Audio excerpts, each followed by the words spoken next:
Disclaimer: this play series was requested at the behest of Dark Flame Wolf. Due to real-life obstacles, she asked if I could do a 100% walkthrough of her Megaman game, to which I obviously said yes. There is no challenge associated with this game, and as such will be played through normally with the intent to reveal or show everything the game has to offer. Finally, this was recorded on a near complete build of the game, but is still very much in beta form, so all things may not appear exactly as you will see them when you finally play the game yourself, so expect bugs, oddities, and other buffoonery that may not be present in the final game, not to some nomenclature that will be important for this play series. This is level collection bar, which will mark off each major item as I collect them. I will give each item in the upper right of the bar a difficulty rating for acquiring, as well as any possible requirements for reaching said items below that. In the bottom left is the total number of point score balls scattered throughout the stage. This is an enemy data card. It will show you the picture of the enemy on the left and its name in the upper right. Below that will be all the possible weaknesses of that enemy, with the most effective one being highlighted by an arrow. This is the Dark Flame Wolf developer comments block. Anything that she felt needed to be passed on as trivia or cool info will be displayed here. Do note that this is a post-run commentary, so I may or may not make mention of these as they pop up, depending on how relevant they are to my gameplay. With that, enjoy the video.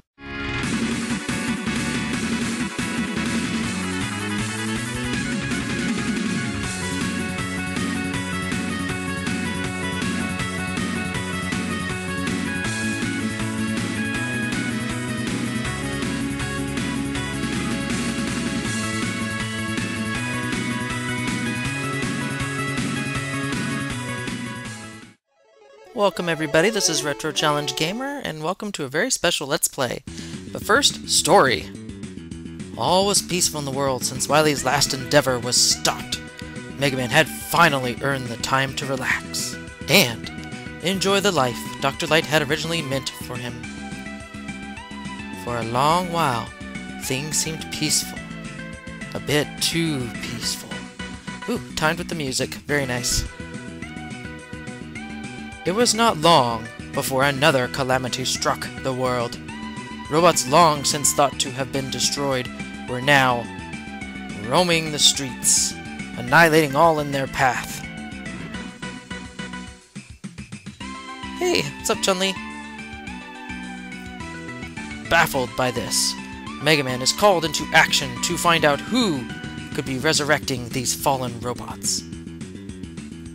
He did not have to wait too long to find out. Greetings, my fellow citizens! It is I, Dr. Wily! I, once again, am demanding the surrender of all your money and valuables. You cannot hope to stop me now that I have the power to revive destroyed robots. As for you, Dr. Light, just try and sick your little hound on me now. I will personally see to it that he will not survive. The weak, should he attempt to come at me. Get that band-aid, dude. I have legions of revived robots at my disposal. Every one Megaman destroys, 3 more will take its place. Ha ha ha ha ha! Like in one screen he had no band-aid, and then he had a band-aid on his head. I am not even going to do the Elmer Fudd impersonation here. I'm just not going to do it.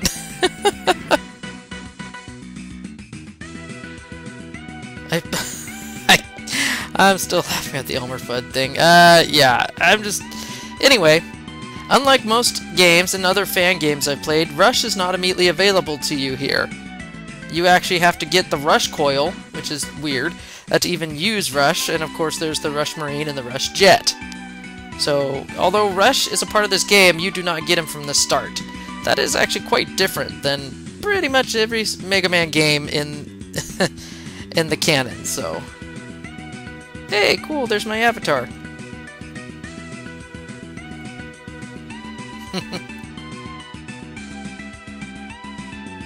Far too many times.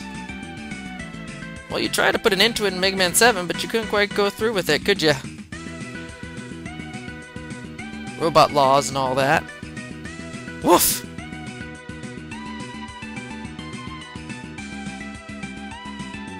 So, Mega Man sets out once again to foil the evil machinations of Dr. Wily. What evil plans does he have in store for him? Will he make it out of this battle alive and return safely yet again? There's only one way to find out. Mega Man must continue to fight.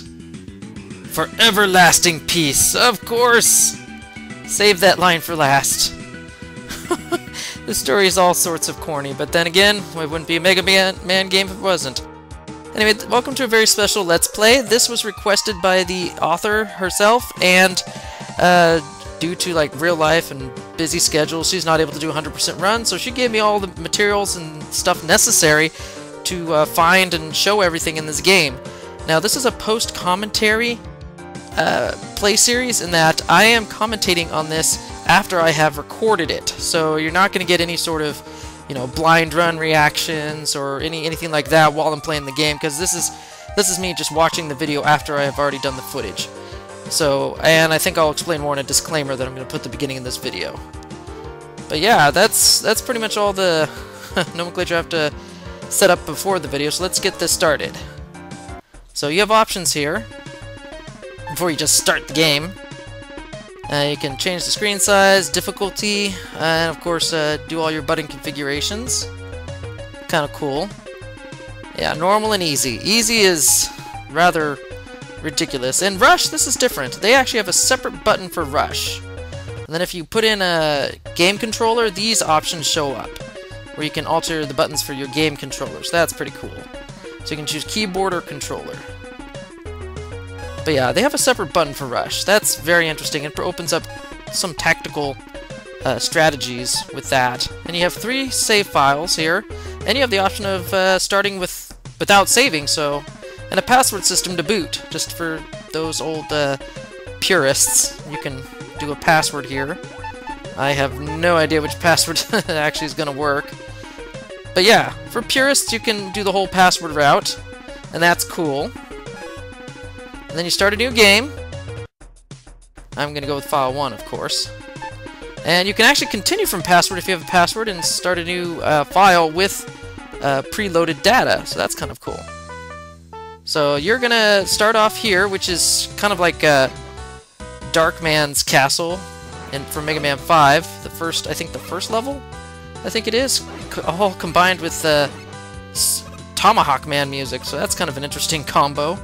But it strangely works. So you get a lot of... this level, I think, is nothing but... Oh, how should I put it? I guess nostalgia? Because there's a lot of obstacles and enemies and just situations you're put in that are very nostalgic of classic Mega Man levels. So in this instance, it's kind of like a breather introduction level, similar to Mega Man X type of series, to get you, you know, into the game and get used to the controls, because this is actually the easiest level in the entire game. It really, truly is. And one of the shortest, too. And you'll notice there's like a weird section off to the left here. That's actually an exit only. And you'll find more about that. These levels, both the Robot Master levels and the Wily Stage levels, are just riddled with alternate paths. It's just crazy how convoluted some of these levels can be. But yeah, one of the things that really tripped me up was these pit hopper enemies. I'd have to research what they're called, but yeah, they caught me off guard several times and brought me to an untimely death when I first played the early betas. There's an easier way of getting those without getting hurt. I just didn't show it. But speaking of beta, yeah. Ooh, something's coming up I need to talk about. Yeah, there's an extra life coming up over here. Don't get it. It's pretty much a Kaizo trap. You go down there and there's no way for you to get back up except die. So that's kind of cruel. So can you ever get that extra life? Of course. When you come back with, oh, I don't know, Rush Coil or Tornado Blow or something that gives you an elevated height on your jump to get out of that pit area. Otherwise, just don't bother going for the extra life on your first run through the game. You're just, or through the level. You're just not going to make it out alive.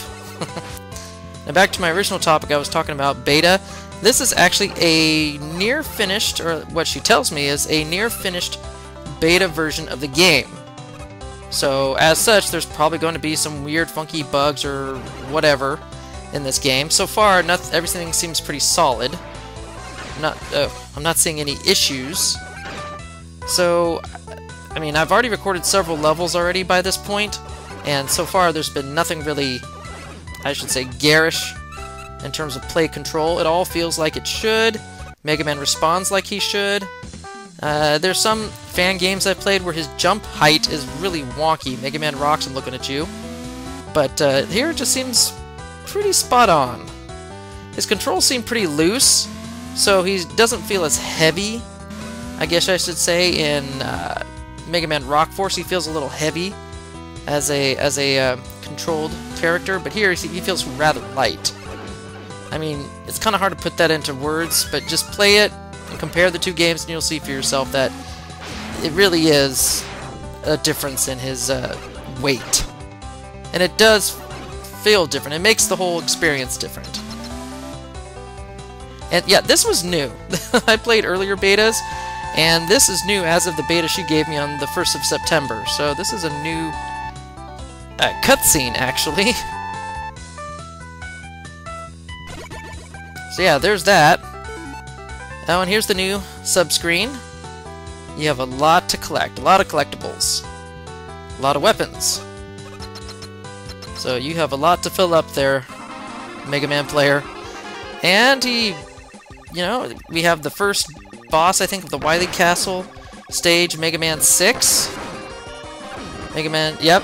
And he's actually not as hard, nor is he, I guess you could say, pattern-based. So it isn't a pattern like 4 platforms, 2 platforms, and then he fires at intervals in between that. No, this is actually more random, so it's harder to get a no-hit run with this intro boss. But all in all, pretty easy.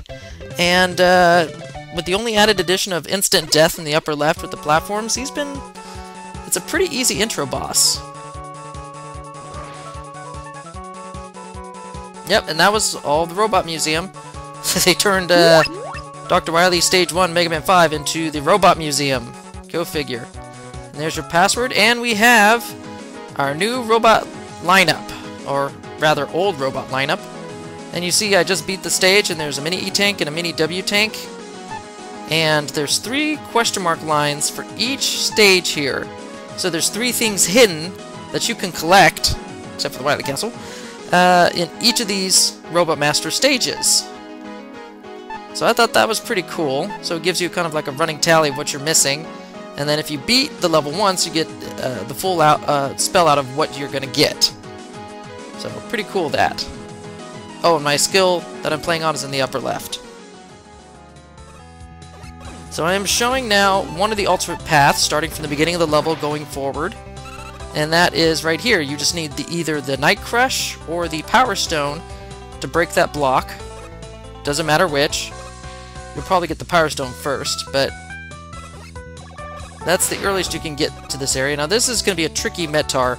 It's better just flash him, because to get a shot off before he gets a shot off on you, hitting you into the spikes, is kind of difficult. So just Centaur Flash that guy and just continue on. Then you either use the Rush Jet or the Rush Coil to get up here, and you're good to go. And that's pretty much the exit only that I was talking about earlier in the video.